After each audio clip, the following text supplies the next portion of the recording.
जय हिंद साथियों, आज हम लोग जानेंगे अपना प्रायिकता मतलब प्रोबेबिलिटी के बारे में और इसे समझेंगे हम जीरो से लेके हाई लेवल तक का कि किस तरह से इसे करते हैं। प्रोबेबिलिटी से रिलेटेड जो भी हमारे क्वेश्चन आते हैं उन्हें हम किस प्रकार से सॉल्व करते हैं, फिर चाहे भले वो आपका कंपटीशन लेवल का हुआ या फिर आपका 9, 10, 11, 12 किसी भी CBSE का या फिर यूपी बोर्ड का, किसी का भी हुआ, किसी भी बोर्ड का, आप प्रोबेबिलिटी को बड़े आराम से हल कर पाएंगे। हमने कुछ क्वेश्चन लिए हैं जिसे लिया गया है कक्षा 11 के NCERT से, क्लास 11th का।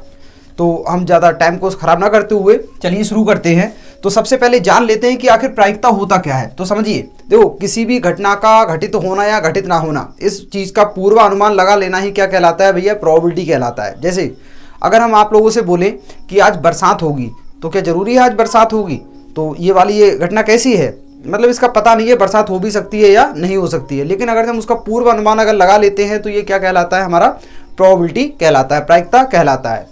और जो प्रोबेबिलिटी है ये बहुत ही इंपॉर्टेंट टॉपिक है आपके, वैसे भी आपके रियल लाइफ में भी, मतलब जो आप करेंगे अपनी फिजिकल लाइफ में या फिर आपके जो एजुकेशन लाइफ है उसमें तो है ही भैया बहुत ज़्यादा जरूरी। तो एक एक पॉइंट को बड़े हिसाब से लेकर के चलेंगे। तो देखिए, जो प्रोबेबिलिटी होती है तो इसका विशेष फार्मूला क्या होता है? वो होता है पी माने प्रोबेबिलिटी, ई माने हो गया इवेंट, बराबर एन मतलब संख्या किस चीज़ की? इवेंट्स की संख्या बटे में एन, और ये जो होता है एस का मतलब होता है सैंपल स्पेस, और सैंपल स्पेस को ही हम हिंदी में बोलते हैं प्रतिदर्श समष्टि। बात समझ में आ रही है? ये हो गया। अच्छा, तो ये क्या चीज होती है? N E. ये वो घटना होती है जैसे कि आप लोगों ने अक्सर सुना होगा कि सिक्का है या पासा है या फिर गेंदें हैं, उनकी अभी हम लोग बात करेंगे। तो इसमें से वो सारी घटनाएं जो आपके फेवर में हो, आपके फेवर का मतलब अगर आप चाहते हो कि अगर मैं सिक्का उछालूं और मेरा हेड आए, ठीक है, वो होता है ना सन या सिक्का, आप लोग बचपन में बड़ा ज़्यादा खेले होंगे, हम भी खेले हैं, हेड टेल सन सिक्का। तो सन सिक्का में आपने बोला कि भैया इसमें सन आनी चाहिए, ठीक है, तो मगर आ गया उसमें सिक्का, तो वो आपसे बोल देगा कि आपको सन आने की प्रायिकता क्या होगी, मतलब ये वाली चीज जो है वो आपको निकाल करके दे देगी, सन आने की प्रायिकता क्या होगी या सिक्का आने की प्रायिकता क्या होगी। तो आपने जो कुछ भी मांगा वो किस चीज में हो जाएगा? वो हो जाएगा आपके फेवर में, ठीक है। तो चलिए कुछ चीजों को हम शुरू करते हैं। तो देखो, जो ये फार्मूला ये दिया गया है, प्रायिकता बराबर एन ई बटे में एन एस, यही आपका एक विशेष फार्मूला रहता है पूरी प्रायिकता के लिए। अब इसमें समझना किस चीज को है? इसमें भैया समझना है हमें प्रतिदर्श समष्टि को, मतलब कि सैंपल स्पेस को। बस समझ में आ रही है? तो सबसे पहले हम समझ लेते हैं प्रतिदर्श समष्टि के, क्योंकि 11th में जो आपका NCERT का जो ये है उसमें सबसे पहली एक्सरसाइज में सैंपल स्पेस के ही बारे में बताया गया है। क्वेश्चन में ज्यादातर किससे संबंधित सवाल करते हैं? हम करते हैं भैया सिक्के से, ठीक है, सिक्के से संबंधित। और क्या होता है भैया? पासा होता है, पासे से संबंधित। और क्या होती है भैया? गेंद होती है, गेंदों से संबंधित करते हैं। और क्या होता है भैया? ताश होते हैं, ताश से संबंधित करते हैं, ठीक है। सिक्के, पासा, गेंद, ताश, इसी से संबंधित हमारे पास में कुछ क्वेश्चन आते हैं, उन्हीं को हम जो है अपना हल करते हैं। बाकी जो कुछ रहते हैं वो मतलब ज्यादातर अगर 90% केसेस में देखा जाए तो बस यही 4 चीजें होती हैं। अब एक एक चीज को बड़े हिसाब से समझेंगे।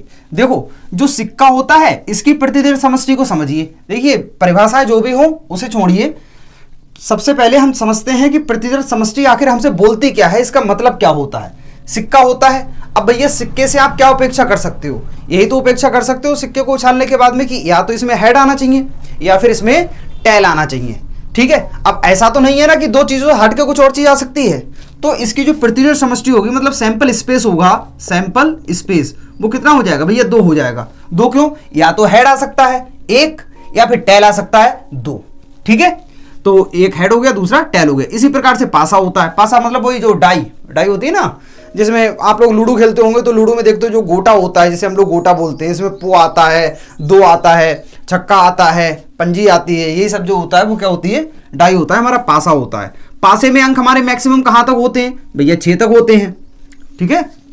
जैसे आप लोगों ने कोई क्यूब देखा होगा, अब क्यूब में कितनी फलकें होती हैं? अब जितनी फलकें होंगे वही तो, वैसा ही तो हमारा कौन होता है? पासा होता है। तो पासे में क्या होते हैं? उतने ही डॉट लगे हुए होते हैं। अब अगर गेंद की बात करें तो गेंद तो भैया ये तो हमेशा एक ही रहेगी, और ताश की गड्डी की बात करें तो ये कितने होते हैं? ये 52 होते हैं, ठीक है। ये कितने होते हैं? 52 होते हैं। तो आप सिक्के को और पासे को पहले बहुत हिसाब से समझिए, क्यों गेंद है ये तो बड़ा ज्यादा सरल है, ये हो जाएगा। सिक्के की प्रतिदर्श समष्टि 2 और पासे की प्रतिदर्श समष्टि कितनी हो गई भैया? 6 हो गई। चलें अपने क्वेश्चनों की तरफ चले, ठीक है। तो यहां से ये जो PE है बराबर NE बटे में और कितना है हमारा NS, और हम लोग आज के टॉपिक में अपनी चर्चा करेंगे NS की, ठीक है, प्रतिदर्श समष्टि के बारे में। तो देखिए हमने ये जो बार बार मिटाना है उसके लिए हमने क्या किया, अपनी जो एक्सरसाइज है उसके हमने ये कुछ क्वेश्चन ले लिए हैं और क्वेश्चन को हम लोग सॉल्व करेंगे। आपके पास में होंगे, अगर नहीं है तो आप अपनी कॉपी पेन लेकर के बैठिएगा बहुत अच्छे से, जिससे कि आप लोग इसे सॉल्व कर पाए। और अगर आपके पास में किताब नहीं है, क्वेश्चन देखने हैं, तो उसका जो PDF है क्वेश्चन मतलब इस वाली एक्सरसाइज का प्रायिकता का पूरे चैप्टर का, उसका लिंक हम नीचे डिस्क्रिप्शन में दिए रहे होंगे, आप वहां से डाउनलोड कर सकते हैं। तो देखिए सबसे पहला जो क्वेश्चन है हमारा, आप लोग देख सकते हैं अपनी किताब में भी, कि एक सिक्के को 3 बार उछाला गया है। एक सिक्का है उसे 3 बार उछाला गया है, तो हमें इसका सैंपल स्पेस बताना है, प्रतिदर्श समष्टि बतानी है। तो देखो सिक्का चाहे भले ही 1 बार उछाला जाए, 2 बार उछाला जाए, 3 बार उछाला जाए या 1000 बार उछाला जाए, आपको एक चीज अपने दिमाग में बिठा लेनी है, सिक्के का हम जानते हैं जो सैंपल स्पेस होता है वो कितना होता है भैया 2।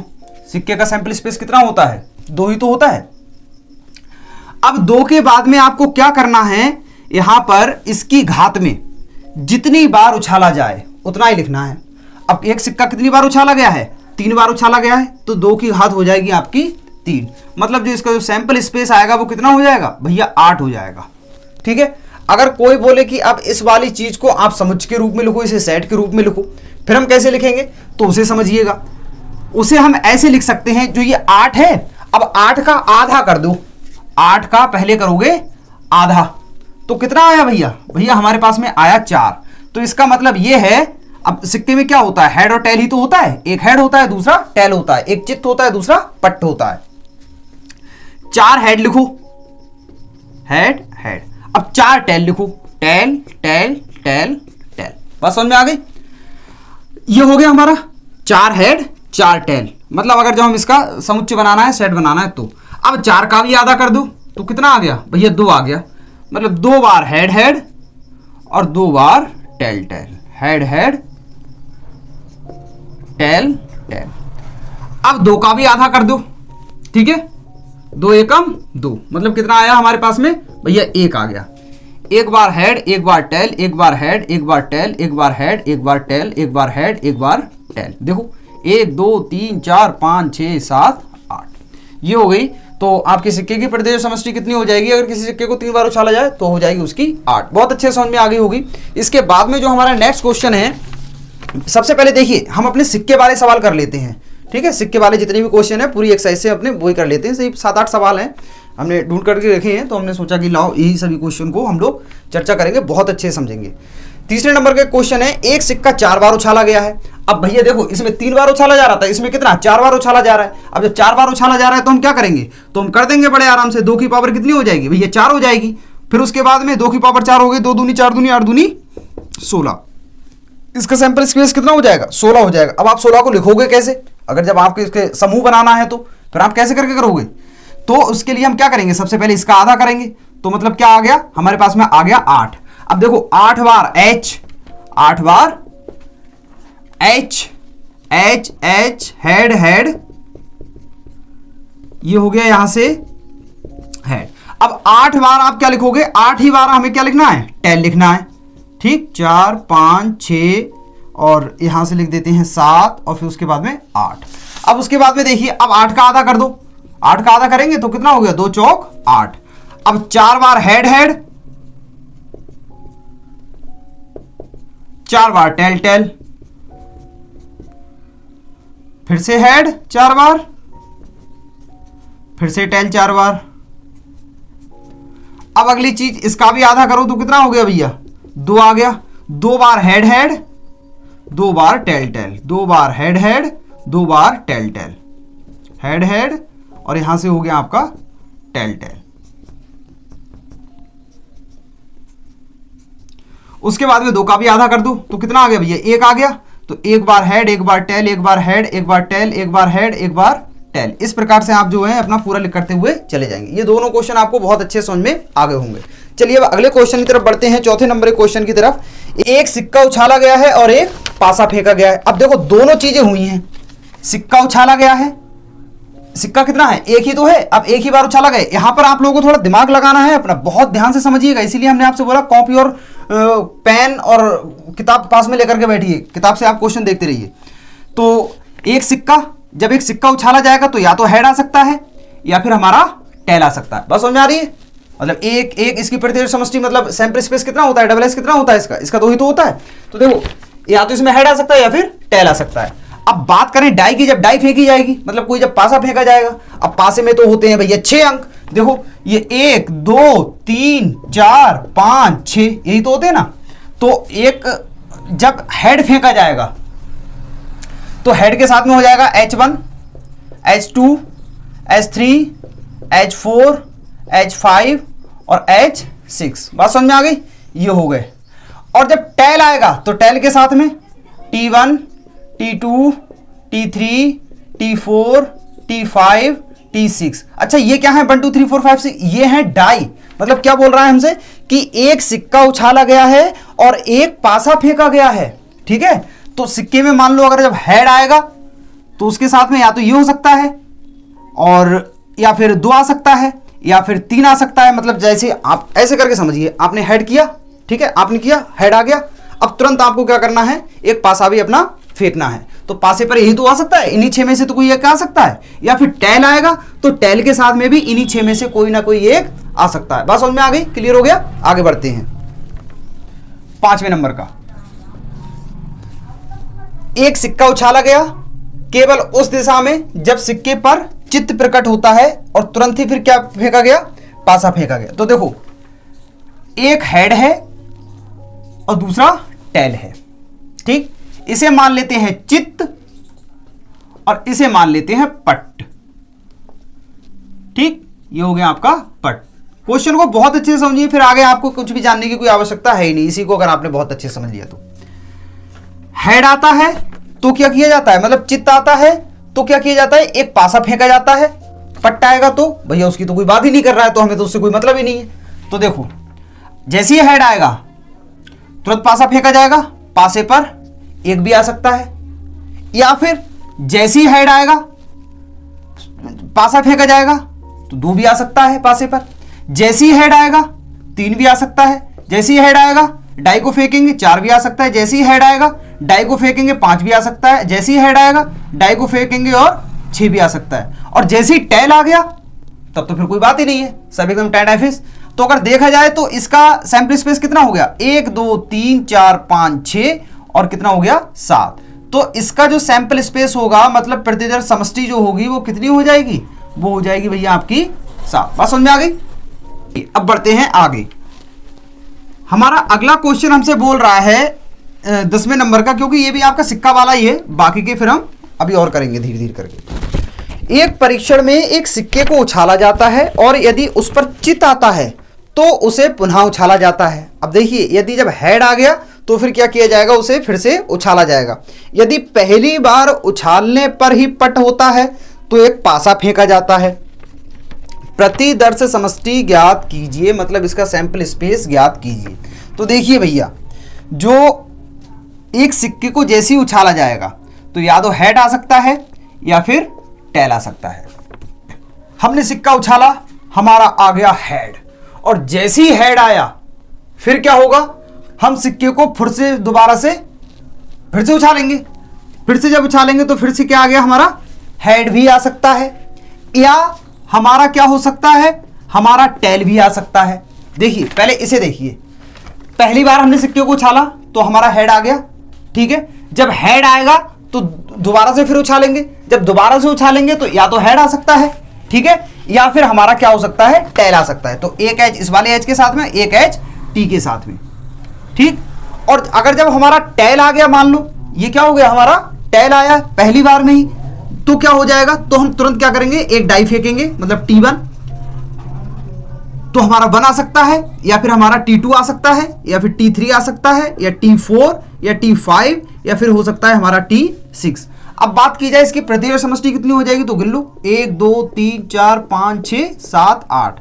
तो इसका जो NS होगा सैंपल स्पेस वो कितना हो गया भैया आपका 8। बस समझ में आ गई। आगे बढ़े फटाफट, चलिए अगले 12वें नंबर का प्रश्न हमसे बोल रहा है सॉरी, एक सिक्का उछाला जाता है, यदि परिणाम चित्त हो तो एक पासा फेंका जाता है। यदि पासे पर एक सम संख्या प्रकट होती है तो पासे को पुनः फेंका जाता है। इस परीक्षण का प्रतिदर समष्टि ज्ञात कीजिए। तो देखिए, एक सिक्के को जब उछाला जाएगा तो क्या क्या हो सकता है, या तो हेड आ सकता है या फिर हमारा टेल आ सकता है। बात समझ में आ गई। हेड या टेल में से एक आ जाने के बाद में यदि परिणाम चित्त हो, हेड को मान लेते हैं अपना चित्त, ठीक है, और टेल को मान लेते हैं अपना पट, ठीक है। हेड आ गया हमारे पास में, और जैसे ही हमारे पास में चित्त आया तुरंत क्या किया जाएगा भाई, एक पासा फेंका जाएगा, ठीक है। अब पासा फेंका जाएगा तो देखो, हेड आया, पासा फेंकेंगे, हो सकता है पासे पे कितना आ जाए, 1 आ जाए, हो सकता है पासे पे कितना आ जाए, 2 आ जाए, हो सकता है हेड के साथ पासे पर कितना आ जाए, 3 आ जाए, 4 भी आ सकता है, 5 भी आ सकता है, और हेड के साथ में कितना आ सकता है भैया, 6 भी आ सकता है। वो पट की तो बात ही नहीं कर रहा है, टेल की बात नहीं कर रहा है। और आगे देखो भैया, ये क्या खिचड़ी पका रहा है, यदि पासे पर एक सम संख्या प्रकट हो। सम संख्या का मतलब क्या है, ये क्या है, ये डाई के नंबर है, तो सम संख्या कौन सी, एक तो 2 है, दूसरी 4 है, और तीसरी कौन है, 6। यदि सम संख्या प्रकट होती है तो पासे को पुनः फेंका जाता है, पासे को फिर पुनः फेंका जाएगा। जब पासे को दोबारा से फेंका जाएगा तो यहीं से देखना क्या क्या हो सकता है। जैसे ही हमारे पास में सम संख्या आएगी तुरंत पासा फेंका जाएगा, तो हो सकता है हमारा 1 आ जाए, तो कितना हो जाएगा, हेड आया, फिर हमने पासा फेंका, फिर क्या आ गया हमारा भैया, सम संख्या आ गई, और फिर जब दोबारा से फेंका तो कितना आ गया हमारा, 2 आ गया। बात समझ में आ गई। या फिर क्या हो सकता है हमारा, H22 भी हो सकता है, या हमारा H23 हो सकता है, या फिर H24 हो सकता है, ऐसे ही H25 हो सकता है, ऐसे ही H26 हो सकता है। बात समझ में आ गई। इसी प्रकार अगली सम संख्या कौन सी है भैया, ये है, तो फिर से ये फेंका जाएगा, तो या तो H41 हो सकता है, जैसी सम संख्या आएगी तुरंत हम फेंकेंगे तो डाई पर हमारा 1 भी आ सकता है, या फिर हमारा H42 आ सकता है, या फिर H43 आ सकता है, या H45 आ सकता है। इसी प्रकार से H4 कितना हो सकता है, 4 भी हो सकता है, या फिर H46 भी हो सकता है। इसी प्रकार से देखो, ये भी कैसी है, ये भी सम संख्या है आपकी, ठीक। जब ये सम संख्या है तो फिर कितना हो सकता है हमारा, H61 भी हो सकता है, H62 भी हो सकता है, H63 भी हो सकता है, डॉट डॉट डॉट, इसी प्रकार से H6 आपका 6 भी हो सकता है। अब भैया गिन लीजिए इसकी प्रतिदर समष्टि कितनी हो गई। देखिए, 6 इसकी, 12, 6 तियां 18, 19, 20, 21, और ये हो गई पूरी 22। तो अगर जब इसकी NS की बात करें, सैंपल स्केल की, तो कितने हो गए भैया हमारे, 22 हो गए। बात क्लियर हो गई, यहां तक समझ में आ गए। आगे बढ़े, चलिए अगला क्वेश्चन है हमारा 14 नंबर का। एक परीक्षण में, मतलब एक टेस्ट में क्या किया गया है, एक पासा को फेंका जाता है, और यदि पासे पर प्राप्त संख्या सम है, ठीक है, पासे को फेंका जाएगा तो देखो कौन कौन से नंबर आ सकते हैं, 1 आ सकता है, या फिर हमारा 2 आ सकता है, या 3 आ सकता है, या 4, या 5, या फिर कितना आ सकता है भैया हमारा, 6 आ सकता है। पासे पर हमारे यही तो अंक आ सकते हैं। अब इन अंकों में यदि जब देखा जाए तो देखो सवाल हमसे क्या बोल रहा है, यदि पासे पर प्राप्त संख्या सम है, ठीक है भैया, ये हैं, ये हैं और ये हैं, ये कौन सी संख्या है, ये सम है। यदि पासे पर प्राप्त संख्या सम है तो एक सिक्का एक बार उछाला जाएगा। अब जब सिक्के को एक बार उछाला जाएगा तो देखो, या तो 2H हो सकता है, ठीक है, या फिर हमारा 2T हो सकता है। बात समझ में आ गई। जब सिक्के को उछाला जाएगा तो या तो हेड आ सकता है या फिर टेल आ सकता है। किसके साथ भैया, 2 के साथ, ठीक, और 2 क्या है, सम संख्या। इसी प्रकार इसमें जब इसके साथ उछाला जाएगा तो या तो 4H हो सकता है, या फिर हमारा 4T हो सकता है। बात समझ में आ रही है। या तो हमारा एक हेड हो सकता है, दूसरा टेल हो सकता है। अगली चीज में या तो हमारे 6 के साथ में हेड हो सकता है, या फिर हमारा 6 के साथ में टेल हो सकता है, क्योंकि जब सम संख्या आएगी तो सिक्का दोबारा से उछाला जाएगा। सिक्का उछाला जाएगा तो हमें कहा पता हो भैया कि पहले हेड आएगा या फिर टेल आएगा। बात समझ में आ रही है। वो तो सिक्का उछालेंगे तभी तो पता लगेगा। उसके बाद में देखिए फिर क्या बोल रहा है हमसे, यदि पासे पर प्राप्त संख्या विषम है, जैसे ये और ये सभी कैसी हैं, विषम हैं, तो सिक्के को 2 बार उछाला जाएगा। सिक्के को 2 बार उछाला जाएगा। अब आप यहां से थोड़ा दिमाग लगाइए। एक सिक्का है, एक सिक्के को 2 बार उछालने की प्रतिदर समष्टि क्या होती है, वो होती है भैया 2 की पावर 2, कुल मिला के हो गई 4। अब इसे लिखोगे कैसे, इस वाली चीज को अभी हमने बताया था, तो देखो कैसे करके लिखेंगे। 4 का आधा करो, कितना हो गया 2, कितना आया 2, तो मतलब 2 बार हेड हेड और 2 बार टेल टेल। बात समझ में आ गई। 2 का भी आधा करो, 2 का आधा कर दिया, कितना आ गया भैया 1 आ गया। 1 बार हेड, 1 बार टेल, 1 बार हेड, 1 बार टेल। तो इस प्रकार से होगा। यदि सिक्के पर, यदि पासे पर क्या आ गया, हमारी विषम संख्या आ गई, तो देखो हमारा क्या क्या हो सकता है। तो सिक्के को कितनी बार उछाला जाएगा, 2 बार उछाला जाएगा। अब सिक्का एक ही है, 2 बार उछाला जा रहा है, तो देखो ये सभी स्थितियां बनेंगी। या तो हमारा 1 हो सकता है, या फिर हमारा एक के साथ में क्या हो सकता है, हेड टेल आ सकता है। मतलब एक बार एक आया तो 2 बार उछालेंगे तो 1 बार हेड आ सकता है, 1 बार टेल आ सकता है। अब जब जैसे ही हमारे पास में 1 आया, एक विषम संख्या है, तो क्या हो सकता है, या तो टेल आ सकता है या फिर हेड आ सकता है, क्योंकि 1 बार उछालने पर सिक्का, सॉरी विषम संख्या आने पर सिक्का 2 बार उछाला जा रहा है। तो ऐसे ही 1 आया तो हमारा ऐसा हो सकता है दोनों बार हमारा टेल टेल ही आ जाए। इसी प्रकार से इसमें देखो 3 आएगा, विषम संख्या है, 1 बार सिक्का उछालेंगे हो सकता है हेड आ जाए, दोबारा से उछालेंगे हो सकता है उसमें भी हेड आ जाए। जैसे ही हम 3 देखेंगे क्या हो सकता है, हमारे पास में या तो हेड आ सकता है, अब भैया दोबारा से फिर से उछालेंगे क्योंकि विषम संख्या आने पर 2 बार, या फिर टेल हो सकता है। फटाफट इसे लिख देते हैं, ये हो जाएगा और यहां से कितना हो जाएगा ये। अगर इसकी बात करें तो देखो इसमें कितना हो सकता है, 5HH हो सकता है, मतलब हेड हेड, 5 हेड टेल हो सकता है, 5 टेल हेड हो सकता है, 5 टेल टेल हो सकता है। बस समझ में आ रही है। इसी प्रकार से अगर इसे देखा, अब तो बाकी तो और कुछ बचा हुआ रहा ही नहीं, इन सभी को जोड़ लो। तो देखो 1 2 3, इसे मत जोड़ना, इसे मत जोड़ना, 1 2 3 4 5 6 7 8 9 10 11 12 13 14 15 16 17 18। तो हम बोल सकते हैं प्रतिवर्ष समष्टि हमारे कितने, अरे एक बार फिर से मिल लो, 1 2 3 चौक 12 13 14 15 16 17 18। तो हम बोल सकते हैं कि जो NS होगा हमारा, मतलब प्रतिवर्ष समष्टि होगी, वो कितनी हो सकती है भैया, 18 हो सकती है। बात क्लियर हो गई, समझ में आ रही है। अभी तो हम किसकी, सिक्के की बात कर रहे हैं, अभी सिक्का ही हमारा चल रहा है, हमारा सिक्का चल रहा है। बात समझ में आ रही है। आगे बढ़ते हैं, अपना 15 नंबर का क्वेश्चन है। ये कह रहा है एक सिक्का उछाला गया है,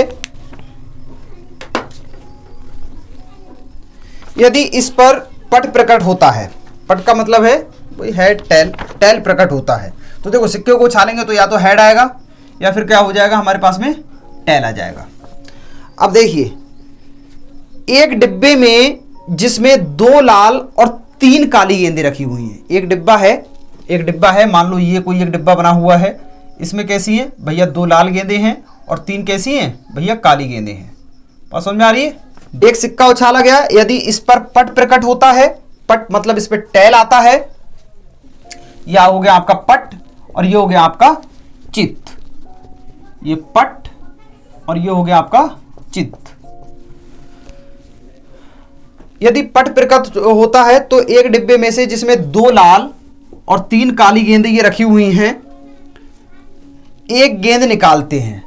ठीक है, क्या आएगा, जैसे ही टेल आएगा, तो देखो जैसे ही टेल आएगा हम क्या करेंगे, या तो हमारी एक लाल आ जाएगी, ठीक है, तो हम कर सकते हैं TR, या फिर हमारी दूसरी लाल आ सकती है। भाई अगर हाथ डालोगे, जैसे मान लो कोई एक डिब्बा है, एक डिब्बा, उसमें बाहर से कुछ भी नहीं दिखाई पड़ रहा है, अब आपसे बोला जाए चलो इसमें हाथ डाल के एक गेंद निकालो, तो देखो तुम देख रहे हो इधर और डिब्बे में हाथ डाल रहे हो, उसमें से एक गेंद निकालोगे तो, और तुम्हें पता है कि उसमें 2 लाल है और 3 काली है, तो हो सकता है पहली बार हाथ डालो, गेंद सिर्फ एक ही निकालनी है तो लाल निकल के आए, ठीक है, उसे अलग रख दो, अलग रखना है नहीं रखना है कोई बात नहीं, या हो सकता है दूसरी वाली लाल आ जाए निकल के, ठीक है, या फिर हो सकता है इन तीनों में से कोई एक काली निकल के आ जाए।